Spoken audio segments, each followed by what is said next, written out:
Now the Three Martini Lunch with Greg Columbus and Jim Garrity.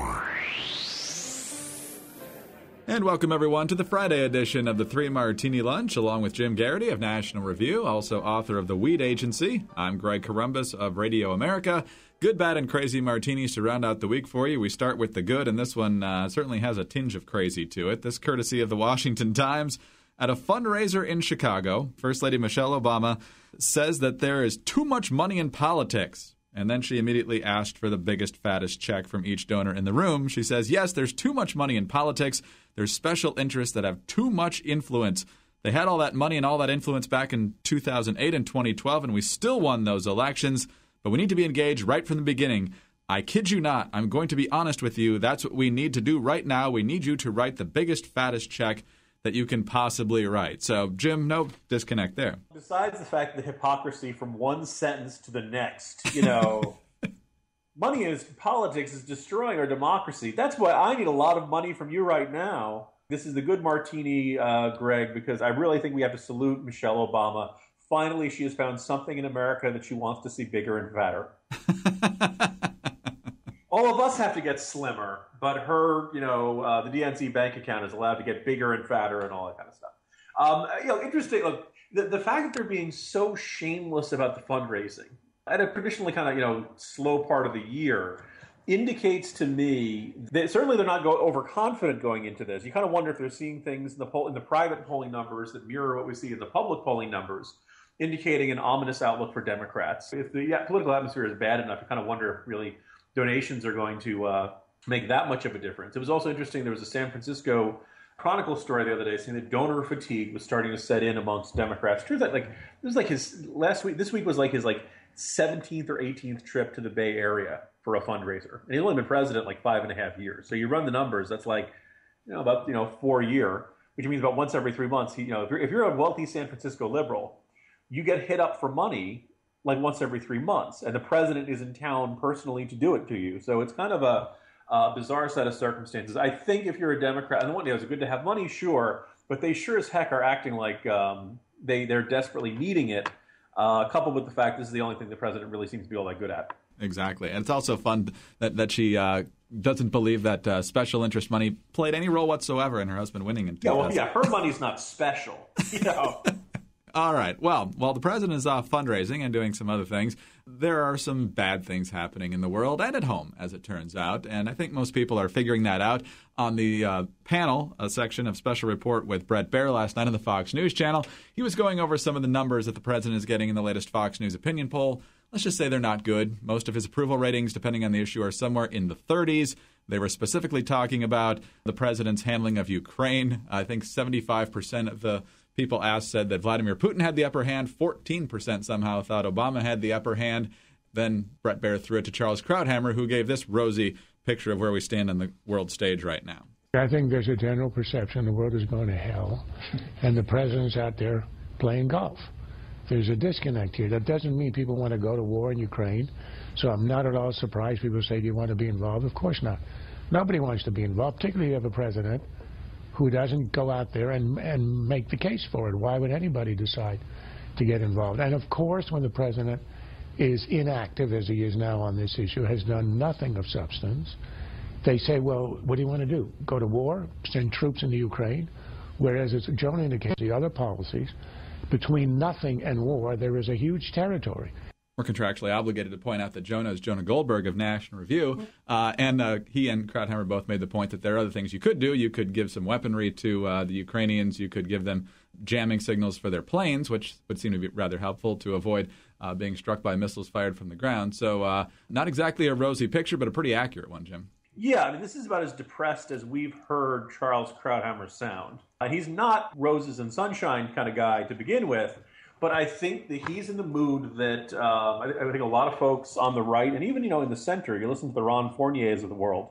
Look, we've got a lot of big problems going on overseas that a lot of the American public would rather ignore, and it's hard to begrudge the American public having that perspective. But the flip side of it is that not interacting with it doesn't mean it gets any better. We can put it out of our minds, but the consequences are real. And what's really fascinating is the president just doesn't want to deal with this. And we talked in that last martini about how much fundraising he's doing. Krauthammer puts out in his column today, you can find on National Review Online, he basically says, is it mentally checked out, as I've been, arguing for a while? He's like, yeah, maybe. He also kind of says that Obama often likes to invoke the arc of history, bends toward justice or something like that. And the idea that in time, all of these problems get solved. And eventually, all of these brutal acts don't work for the people doing the brutal acts. They stir an opposite reaction, and it kind of blows up in their face. And you could say, well, by giving the missiles to the Russian separatists, the resulting shooting down of the passenger plane, world scorn has been heaped on Putin. And so, well, it's great, but Putin doesn't care about world scorn. And, Putin is he's not immortal. We'll deal with him at some point. At some point, the reign of Putin will come to an end.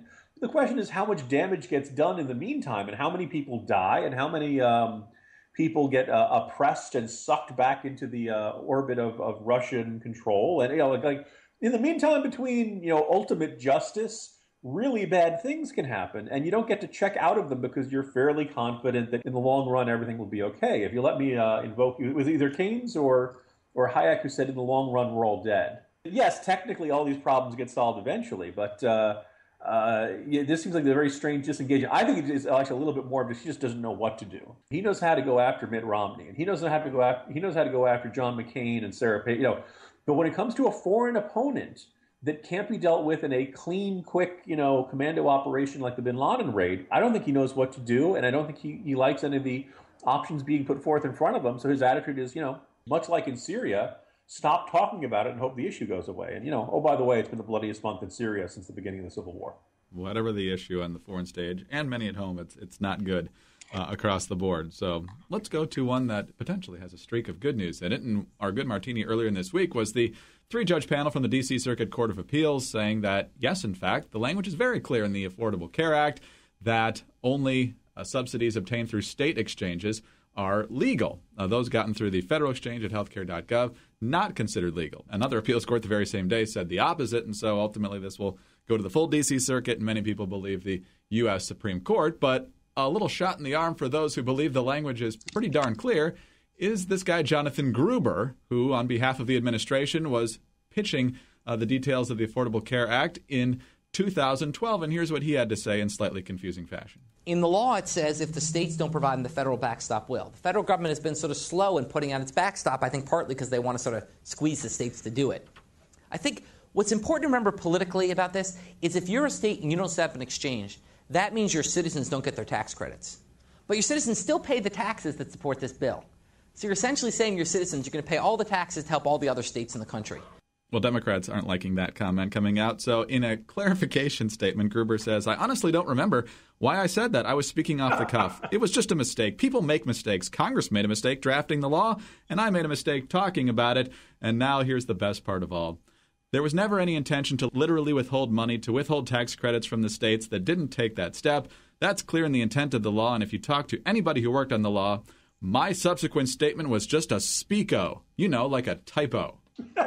Well, I think we now have a new word he's invented, speako. A couple interesting thoughts. One is, look, ultimately, the attitude of most Democrats since the law was passed has been do whatever hand-waving and to say, do whatever you got to do to make sure it works. We'll worry about the details later. We don't really care what the text says. We don't even really care, much. There are a couple lawmakers who said they didn't even read the bill. We like to make fun of Nancy Pelosi for if we have to pass the bill so you can see what's in it, when clearly they didn't know what was in it either.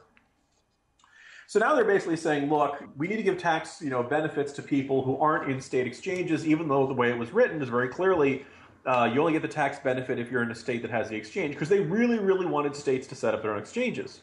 Now, as we saw in Maryland and Minnesota and Hawaii and Oregon, some states just completely fell flat on their faces in this task, drastically overestimating the competency of administrators and contractors in these states. So now they kind of need to kind of erase this from history and say, no, anybody who wants can get these tax benefits. Any state doesn't really matter, except, Gruber said it way back when, and now he's got to say, he's got to denounce the 2012 version of himself, much like Charlie Crist running against his own past legislation. He's got to basically insist, who are you going to believe, me or your lion eyes? What I said then, I totally didn't mean. He misspoke, even though you can tell from that soundbite, it's not a small bit. It's a lengthy explanation. He's totally convinced what he's saying, and now it's proven inconvenient to him. Now, I would just kind of point out that I think we can safely say we've had enough of Gruber. And this is a guy who comes from a very troublesome family, Greg. Back in the late 80s, his brother Hans took over Nakatomi Tower and caused a big problem out there in L.A. And then in the mid-90s, his older brother Simon did all kinds of terrible things in New York, at least from the documentary series Die Hard that I know of and stuff like that. There's a line from one of the movies where an intelligence guy says to John McClane, "Does the name Gruber mean anything to you?" And he has this ominous look on his face. And I think that's very appropriate for us, a response for us to have now that we see what this Gruber has done to the U.S. healthcare system. You want to say it or you want me to say it? Yippee-ki-yay! What? See, we got to go on close the week on a nice, happy note, Greg. There you go. Anytime you can throw Die Hard into the mix, we're doing well. There you go. Jim, have a great weekend. Have a great weekend. I will see you Tuesday, Greg. Sounds good. Jim Garrity of National Review. I'm Greg Columbus of Radio America. Thanks for being with us today. And please join us again on Monday for the next 3 Martini Lunch.